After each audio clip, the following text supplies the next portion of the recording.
In the dark of night, over the Red Sea, a pilot struggles to control his passenger jet.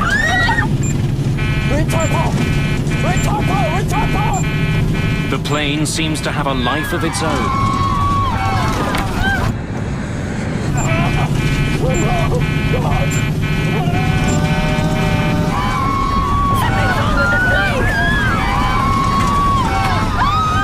I heard a scream, a noise. After that, I didn't hear anything.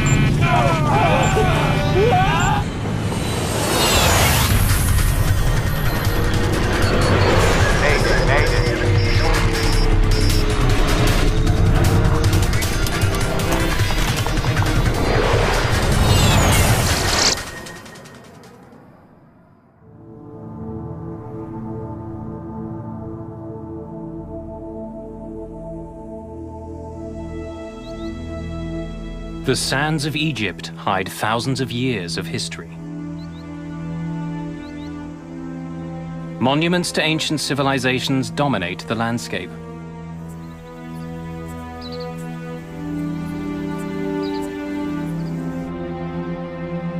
But for sun-loving Europeans, Egypt is also a resort destination, where the most important sand is on the beach.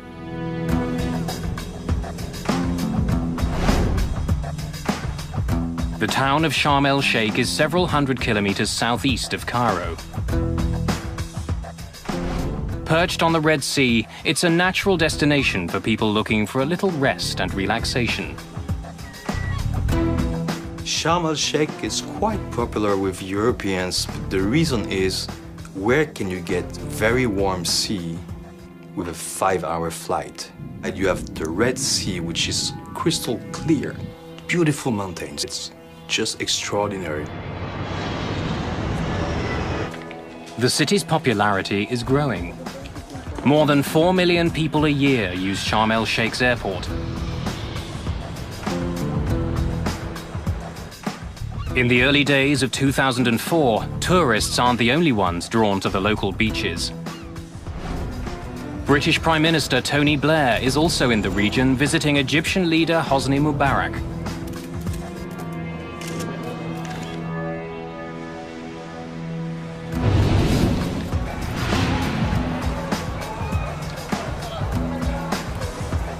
Just after 2 in the morning on January the 3rd, many vacationers are still out on the town.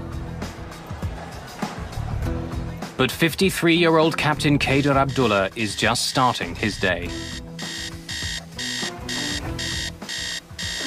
He's renowned for his punctuality.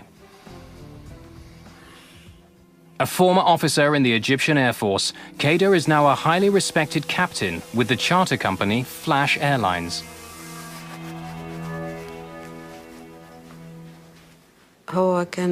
He always liked to pack his own suitcase. He wouldn't let me do it for him. He always said, I would like to prepare my own things to make sure I don't forget anything. He was very precise on what he wanted and what he would take with him.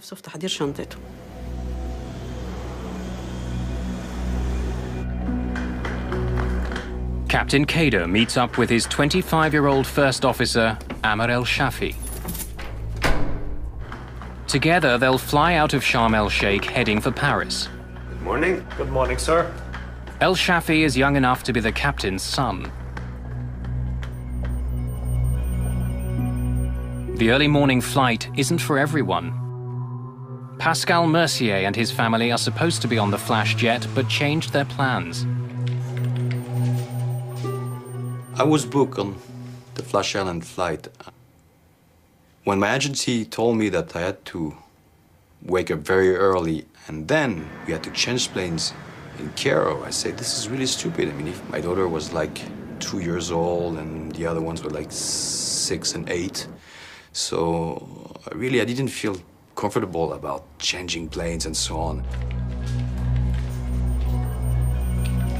For other tourists, the cheap tickets that Flash offers are worth the trouble of getting up early. France Toulier was able to bring his entire family to Egypt. They need the break. My brother-in-law had just lost his father, so he brought his children, his mother, and his wife there just to have a good time.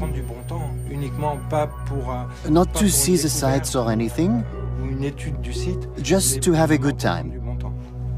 That's what Sharm el-Sheikh is known for.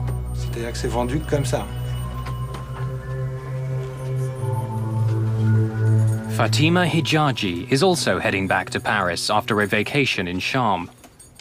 The mother of 5 is flying alone. Before takeoff, she calls her nephew in France.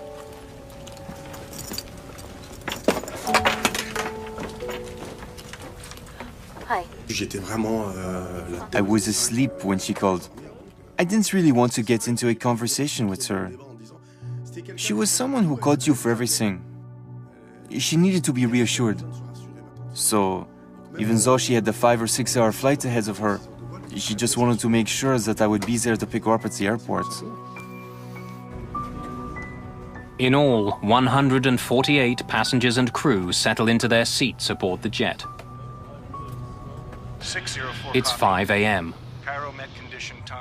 In the cockpit, Ashraf Abdel Hamid is the 3rd member of the crew. He's training as a first officer, although he's worked for years piloting corporate jets. None of the crew members are happy with the poor quality of the weather information they're getting from the local air traffic controller. They didn't say sky clear, they said clouds and sky clear. How? The two are opposite. Ask him about ceiling. No ceiling and clouds and sky clear. Maybe it's scattered. Maybe he means scatter. Good morning. The captain is also frustrated that one of his instruments isn't working. Although the engineer agrees there's a problem, it's not serious enough to fix. Especially electrical. The men laugh it off at the expense of the first officer. Probably called by Ma, making a heavy landing.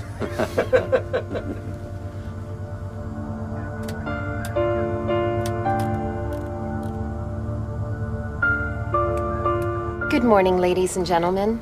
On behalf of Captain Kader and his entire crew, we welcome you on board Flash Airlines Boeing 737-300.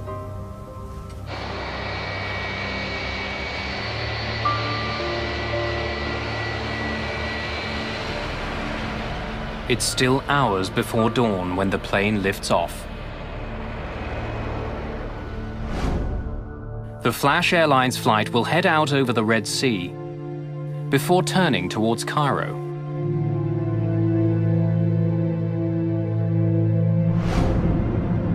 The jet climbs through a pitch-black night. Without a moon to light the scene, it's hard for the passengers to see much of anything outside their windows. In the cockpit, the simple turn over the Red Sea is taking a bizarre twist. See what the aircraft just did? Captain Kader doesn't like the way his plane is behaving.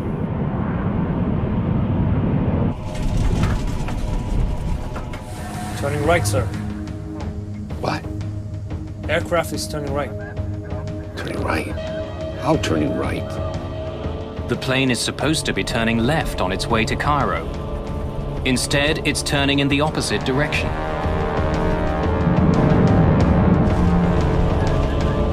Okay. Out. The captain tries to get his plane back on course, but his situation just gets worse.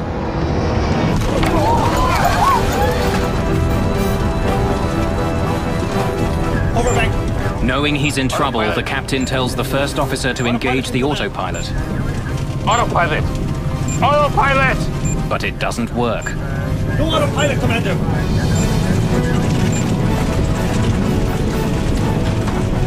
The 737 is now flying almost completely on its side. Something's wrong with the plane! The plane gains speed as it spirals towards the Red Sea. Just minutes after takeoff, the plane is out of control. Diving towards the water, it's traveling at more than 700 kilometers an hour. Everyone on board is running out of time.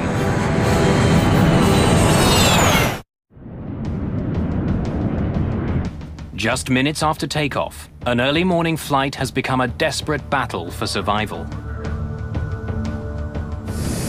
A passenger jet filled with French families is plunging towards the Red Sea. Everyone on board can feel the tremendous speed and gut-wrenching turns.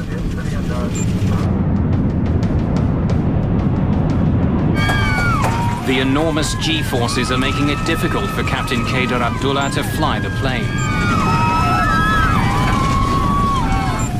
Ashraf Abdel Hamid, the third member of the flight crew, tells the captain to slow the plane down. Retard power! Retard power! Retard power! The plane is traveling so fast it's threatening to tear itself apart. After flying almost upside down, the crew is finally beginning to bring their plane under control.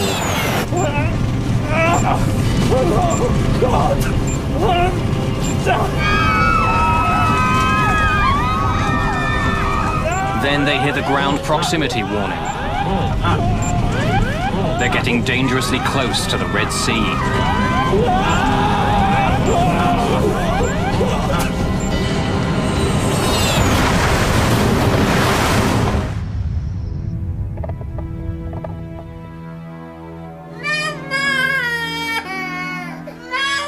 Pascal Mercier and his family are staying at a beachfront hotel. My daughter woke up suddenly screaming like hell, screaming like if something happened. I didn't hear the crash, but maybe she did. It's okay.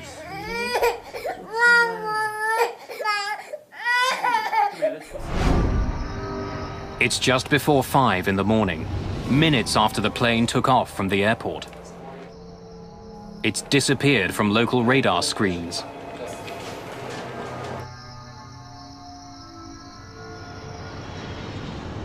By the time the sun rises, the crash site is found, but there's little for rescuers to do. The plane shattered on impact. A postcard is found saying simply, "I think this card will arrive after me."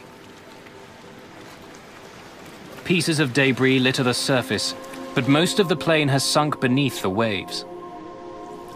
There are no survivors. All 148 people on board the plane are dead. Flight 604 was to land at Charles de Gaulle Airport in Paris in the morning.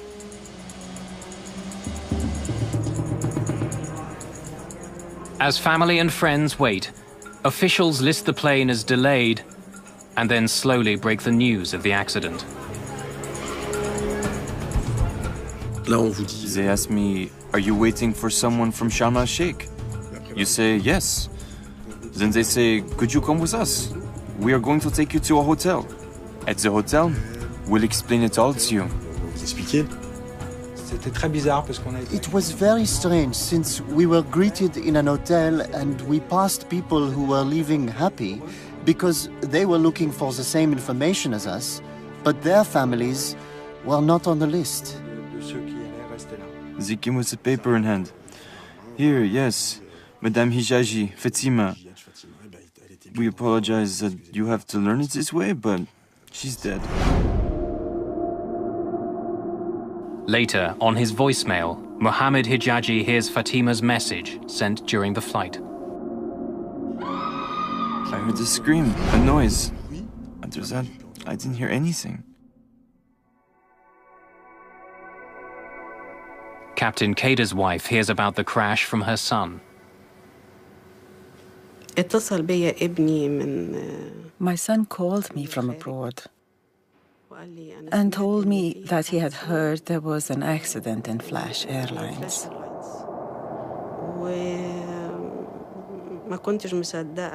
I was in disbelief for a while until it became reality. It was a very big shock for me. In resort hotels, workers check the empty rooms of those who were on Flight 604. But one of the rooms is occupied. mercy. This guy from the hotel, the hotel staff, began to cry. He was really shocked, happily shocked to see us. He thought we were in the flight with everybody else. They're here. In my hotel, 82 people were on that flight. 82 people. It was really, really strange. Really, really heavy. But we were really lucky.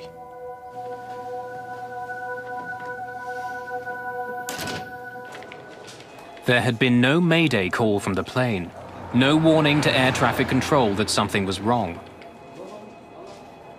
With the plane crashing just minutes after it left the airport, there are immediate concerns that a bomb had brought the jet down. The plane had just taken off, and it looked very strange why this accident happened so quickly after takeoff. When investigators examined the plane's flight path, they discover it would have gone directly over the town where Egyptian leader Hosni Mubarak kept a vacation home. It's also close to the house where British Prime Minister Tony Blair and his family were staying. Blair and his family were supposed to leave from the same airport that day. Security around the Prime Minister is immediately heightened. 2 days after the crash, authorities receive a phone call. Terrorists from Yemen claim responsibility for the crash. They say it's a protest against a French law banning the Muslim headscarf, the hijab, in public schools.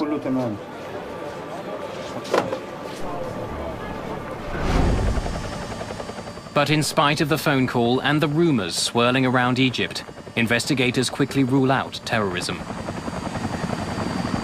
If you have a wreckage distributed on a very large area, that means the plane was disintegrating in the air, and due to an explosion, it would be disintegrating on a wide area.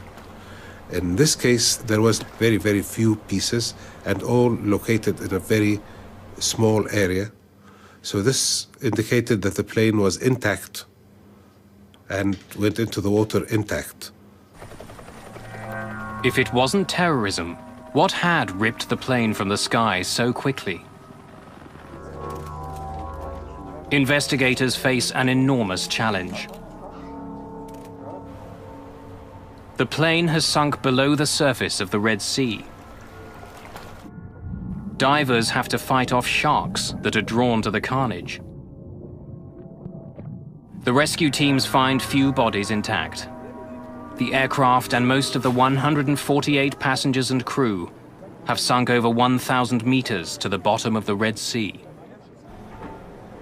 The first task of investigators is to find the aircraft's flight data and cockpit voice recorders, the black boxes.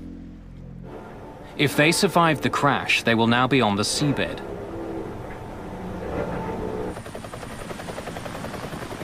But this part of the Red Sea has never been charted.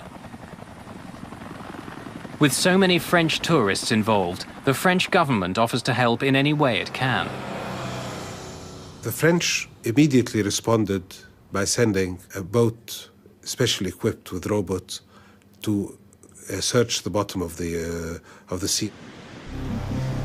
But the wreckage is too deep. The sub that the French boat has can't survive the enormous pressure at the bottom of the sea. The investigators desperately need another submarine. But they're running out of time. The black box transmits a radio signal, but the battery only lasts for 30 days. If investigators can't find it within a month, the mystery of Flight 604 may never be solved.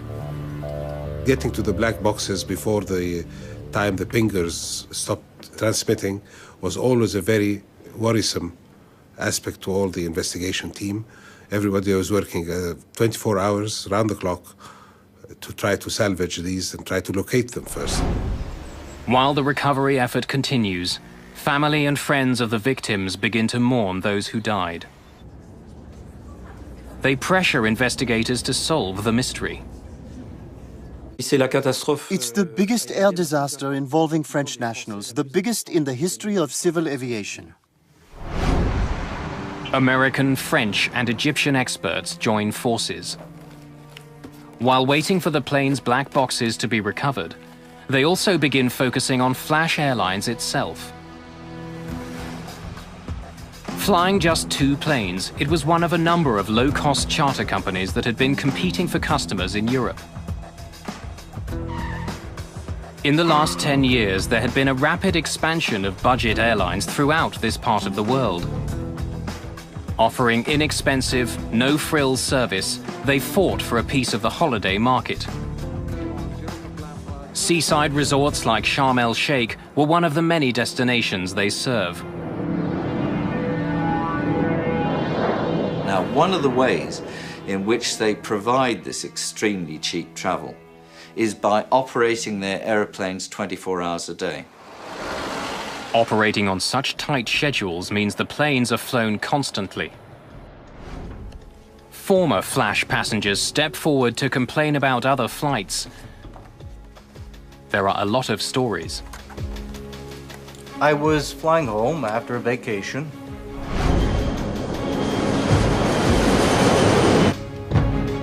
A year before the crash, while flying from Sharm el-Sheikh to Bologna, one passenger recalls seeing flames pouring from a Flash Airlines jet. Hey! Hey! The engine's on fire! Look!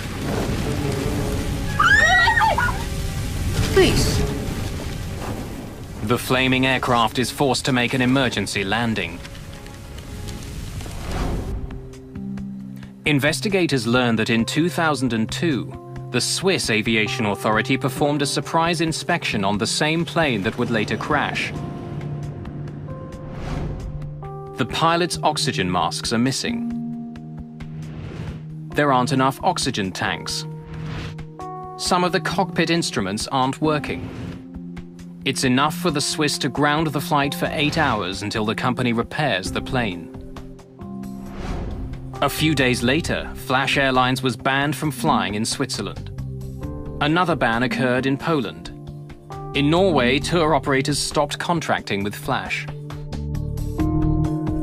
It's a rare event for an airline to be banned from operating into a country. They had to have done something dramatically wrong, especially when it comes to safety. With mounting concerns about the safety record of Flash Airlines, investigators combed through the company's paperwork. They discover that the most recent maintenance records for the plane that crashed were never duplicated. They've gone missing with the aircraft. The lack of having copies of the technical log and all of them being on board, of course, this is a violation. And civil aviation here issued very clear instructions that this should not happen. The French authorities agree that there are serious questions about Flash. They now ban the company from flying in France. While there are concerns about the state of the company's planes, there are no such issues when it comes to the crew of Flight 604. Captain Kader was considered not only a flying ace, but a national war hero for his performance in the Yom Kippur War. During his career, he not only flew sophisticated fighter jets, but also a variety of large cargo aircraft. He had over 7,000 hours of flying experience, as well as 2,000 hours as a flight instructor. All the evidence shows that Captain Kader was a model pilot. With the aircraft and its black box data recorders still hidden deep under the Red Sea, investigators wonder, was this a case of a superb pilot fighting to save a decrepit plane? See what the aircraft did?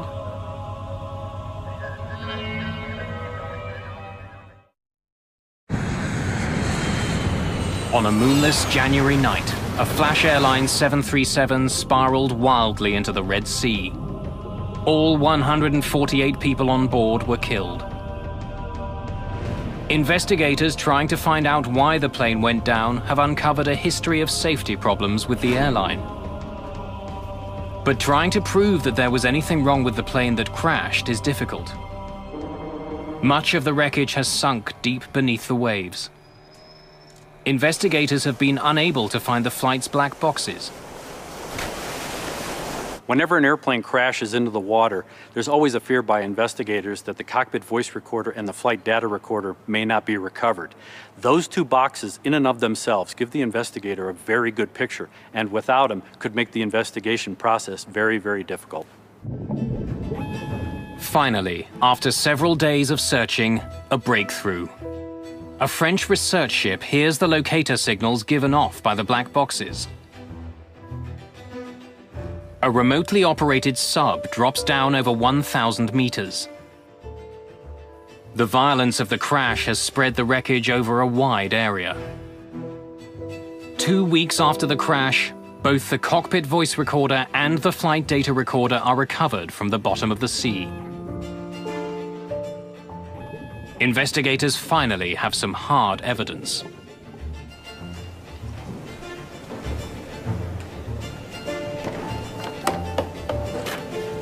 The Egyptian, French, and American team examines the critical devices in Cairo. After the 2 black boxes are found, the salvage effort wraps up. Other than a select number of small pieces, the rest of the plane is too deep to recover. The cost to continue would be too great. Without the wreckage itself, investigators concentrate on what they do have. They hope the black boxes will recreate the final minutes of the doomed plane.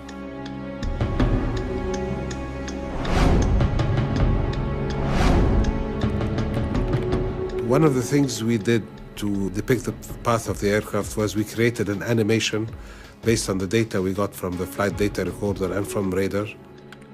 The flight data recorder paints a devastating picture. Shortly after takeoff, the plane began heading left, just as it was supposed to. But then it quickly started banking in the other direction. The cockpit voice recorder shows that the turn caught the captain off guard. Turning right, sir. What? How turning right? Analyzing the cockpit voice recorder, it showed that the pilots were experiencing definitely some kind of an abnormality, a problem that they could not understand. The investigators sift through the flight data to find some explanation for the jet's bizarre movement. Perhaps some mechanical fault was forcing the plane off course. And there is an indication that something was wrong with the flash jet before it took off. On the runway, the captain and the ground engineer discussed an electrical malfunction. But it's impossible to tell from the cockpit voice recorder exactly what the problem was. Especially electrical. On n'a pas de certitude sur le dispositif. We can't be sure which equipment was being referred to by the aircraft captain and the engineer when they were discussing faulty equipment. Not enough parts were brought up from the bottom of the sea to be able to determine that. Pour pouvoir dire. And tragically, the ground engineer was also on the flight.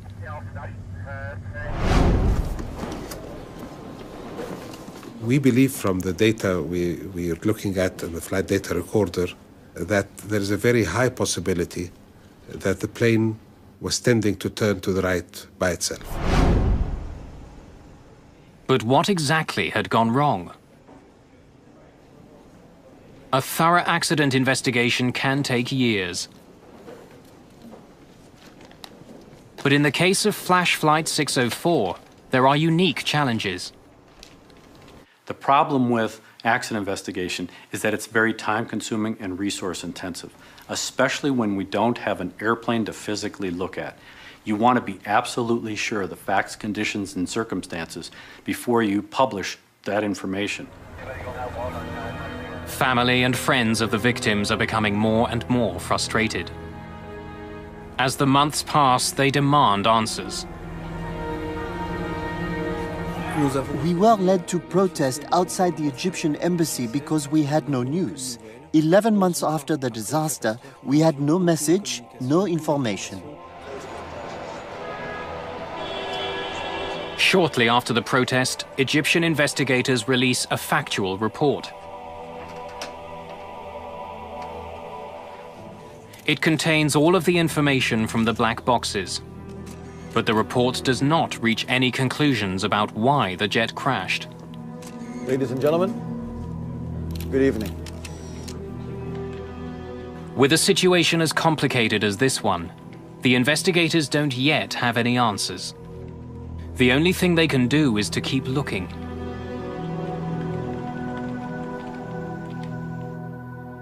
Investigators discuss several possible scenarios that could have been responsible for the plane's erratic course. You look into every hypothetical scenario that would create a similar profile. And then you see if this profile fit the data that you have put together. 50 different theories are examined in minute detail. In the process of looking into all the possible hypothetical scenarios, we proceeded by eliminating those that did not fit the data.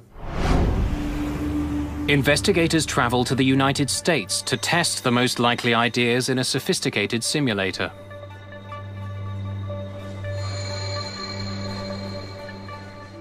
If they can force the simulator to repeat the movements of the flash jet, they might be able to figure out why the plane crashed. The results are brought back to Cairo. There are only 4 mechanical faults that could have produced the flight path of the doomed jet. Investigators believe the key to the crash is to find out why the plane began turning off course. These 4 scenarios were all related to what would cause an uncommanded bank. So we were left with these as causes that we could not rule out. 2 of the scenarios involved the spoilers on the plane's right wing. Spoilers lift up from the top surface of the wing, slowing it down. By producing drag or spoiling the airflow, they help turn the aircraft. If the pilot's control wheel or the cables that connect it to the spoiler jammed, it could have forced the plane off course. Problems with the spoilers are one explanation, but there's no physical proof. And while there were maintenance problems with flash planes, none of them had to do with the jet's spoilers. The team searches for another explanation. Another potential cause of the crash is the plane's ailerons. This part of a plane's wing controls the angle of a plane's turn. A malfunctioning aileron could have caused the plane to roll to the right. Again, if the crew couldn't fix the problem, the plane would have begun to spiral into the sea.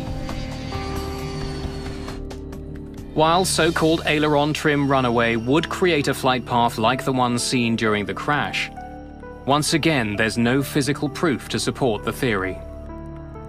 And typically, aileron trim runaway can be physically overcome by pilots.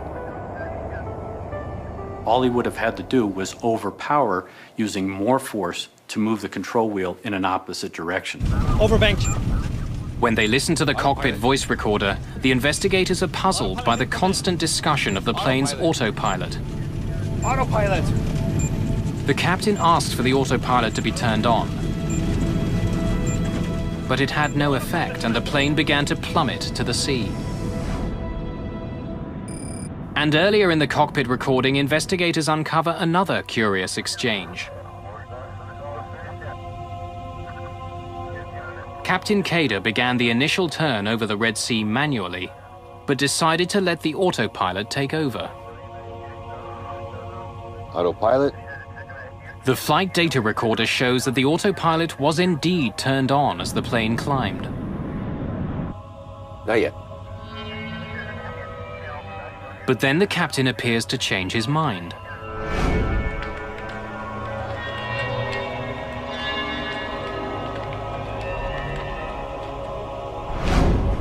The plane's flight data recorder shows that the autopilot was only activated for 3 seconds. But investigators wonder if the autopilot had malfunctioned and stayed in command of the jet. The automated system could have continued to control the plane, flying it to the right, even after the pilots thought it had been disengaged. The malfunction of the autopilot, of course, took a lot of work from us because it was nearly impossible to show that it did not happen and quite impossible to show that it did happen. So, but it was always a very prominent possibility because it would give a very, very close scenario to what was happening. Perhaps most puzzling of all, though, is that no matter what happened to the plane, it appeared to be under control just before it crashed. Moments before impact, the captain was seemingly back in command of his airplane. If there had been some crippling mechanical problem, why did it seem to disappear?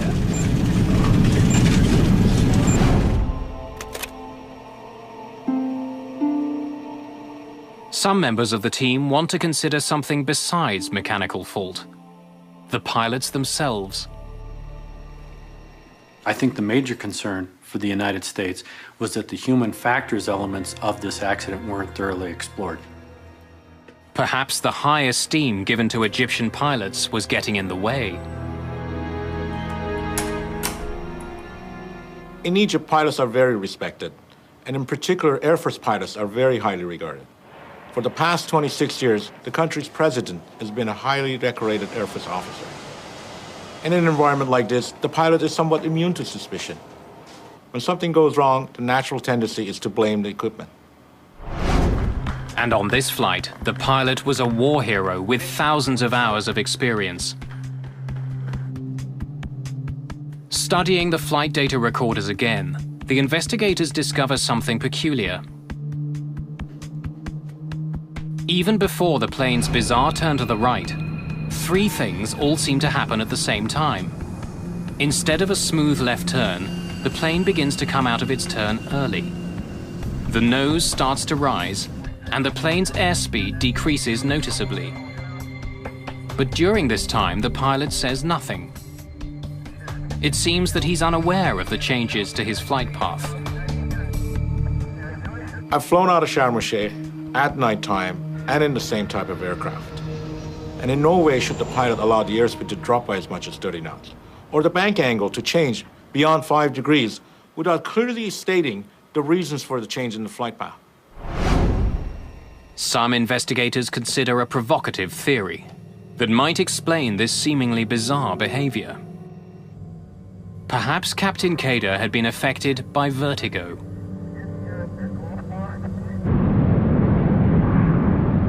Vertigo is a physiological condition that would exist with any person, not just pilots, and it's based on the inner ear. Over a dark ocean, without a defined visual horizon, no ground lights, the pilot may not be able to perceive visually whether he was flying up, down, left, or right. And if the fluid in his inner ear was moving or he tilted his head, that may induce a sensation, a physiological sensation, that may cause the pilot to believe the airplane is flying straight and level when it's actually turning. The plane's flight path is ideal for creating a sense of vertigo. The Flash airline jet took off into a moonless night. Captain Kader was flying manually and began to turn as he was climbing. Heading out over dark water, it would be very difficult using just his senses for Captain Kader to know exactly where he was. Roger, when ready, inshallah. Left turn to establish 306, Sharm VOR. It is actually a very high workload situation, and when there are no visual cues outside because it's a moonless night and you're over featureless territory with no lights in it, you really, as a professional pilot, should be totally aware of the fact that this is a situation in which you could get disorientated. It's a classic. It's happened so many times. It's killed so many people in the last 10 years. When the plane was supposed to be turning slowly left, the control wheel began inching towards the right. Perhaps the captain was making the turn without even being aware of it. When you study the movement of the aircraft control surfaces, it appears that something was guiding Captain Cutter to the right. Now that could have been a false horizon, or something he's seen outside of his window. See what the aircraft just did? Or perhaps he believed he was actually correcting a problem with the plane itself. He thinks he's gained his flight path again. And all of a sudden, at this moment, he receives contradictory information. Turning right, sir. What? Aircraft is turning right. The contradictory information adds to the pilot's confusion. He believes he's fixing a problem when he's told his problems have just started. In this particular instance, not only are you trying to fly the airplane and understand situationally what's happening, but you're going through the mental gymnastics because your expectations are one way. Meanwhile, you have the first officer who's telling him something that's totally different. Aircraft is turning right.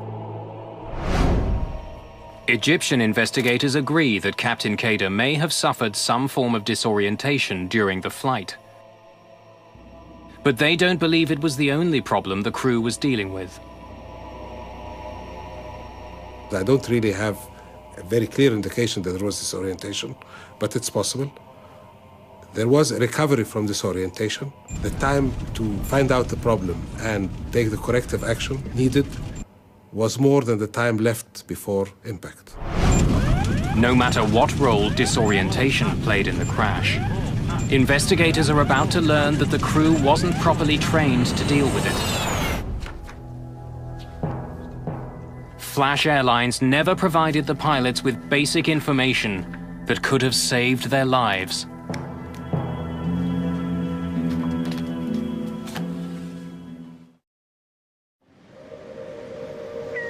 It's been 2 years since an Egyptian charter plane smashed into the Red Sea. 148 people were killed. Investigators trying to figure out why Flash Airlines Flight 604 crashed face immense challenges. Most of the wreck is still deep underwater. By carefully examining the plane's black boxes, the investigators believe that disorientation may have played a role in the accident. The pitch-black night and the featureless sea caused the pilot to become confused about what was happening. But mechanical problems may also have plagued the plane. As they continue to try to solve the mystery, investigators make a startling discovery. Officials at Flash Airlines reveal that they hadn't provided the pilots with crew resource management training, although it was a requirement for the company. It might have helped the crew deal with their horrifying situation. Crew resource management is a program where pilots are trained to work together rather than as individuals. Had the pilots of Flash Air 604 received a formal CRM training program, the outcome of this flight may have been substantially different. American investigators believe the very junior first officer may have felt the plane was in trouble before the captain did, but failed to offer suggestions to his much more experienced co-worker. What? Aircraft is turning right. Nor did he attempt to take control of the plane. Formal CRM training would have empowered the first officer who had the best situational awareness and the most information about the position of the airplane to take command of the airplane when he saw that the captain wasn't taking the appropriate corrective action.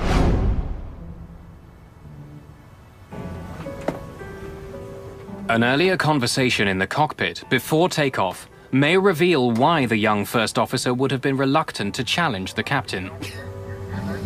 Yesterday, we were coming in at dusk and the sun was 2-2. I felt I could hardly see the runway. And he's already saying, in sight. What in sight? Hey, sir.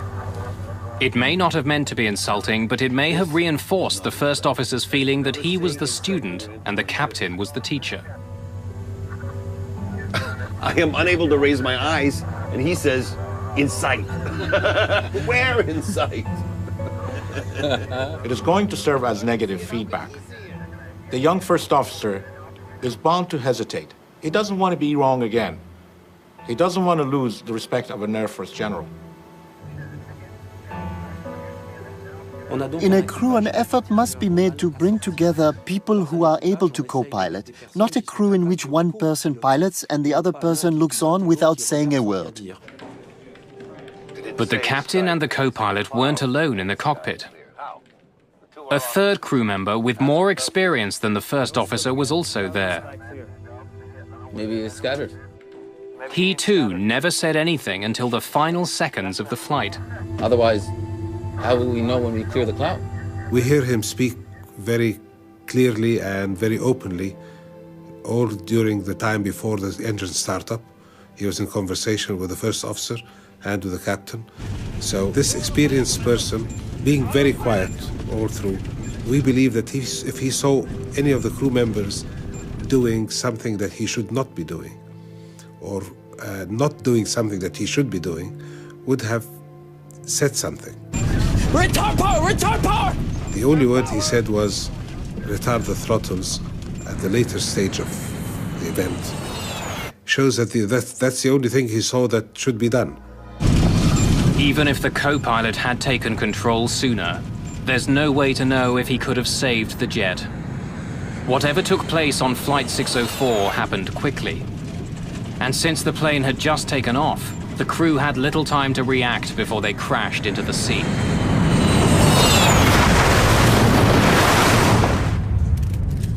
The final report on the Flash Airlines crash was released in March 2006. There are no clear answers. Egyptian officials say that any of 4 mechanical problems could have caused the crash. They say disorientation may have played a role, but it's not the reason behind the accident. American investigators refuse to blame the plane. Instead, they say the problem lies with the airline, which didn't sufficiently train their crews. The pilots are responding based on skills, abilities, knowledge, and what they got out of training. If the training was deficient, that's a company responsibility. 2 months after the crash, Flash Airlines went out of business. And as a result of the Flash 604 tragedy, new rules came into place to ensure that in the future, aircraft safety violations will be judged more harshly. The Flash Airlines crash gave the final political impetus to a move to create a European blacklist where if one state banned an airline, then all the other European Union states would automatically ban that airline also. The Egyptian investigation concluded with an important recommendation. We have recommended that some kind of training or awareness program should be made to be able to have a pilot observe another being disoriented early and what he should do to first maintain a safe flight, second to pull the pilot from his disorientation back to orientation. Was there a mechanical problem at the heart of the crash? Investigators will likely never know. With so much of the plane still at the bottom of the Red Sea, questions will always remain for investigators and everyone else who was affected by the crash.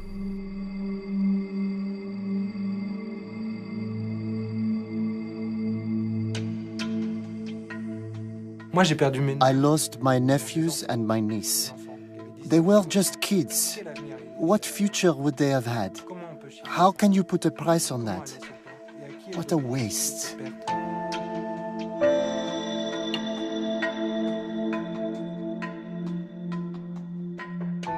The families will never be able to fully mourn, me included, because we'll never know what's really happened.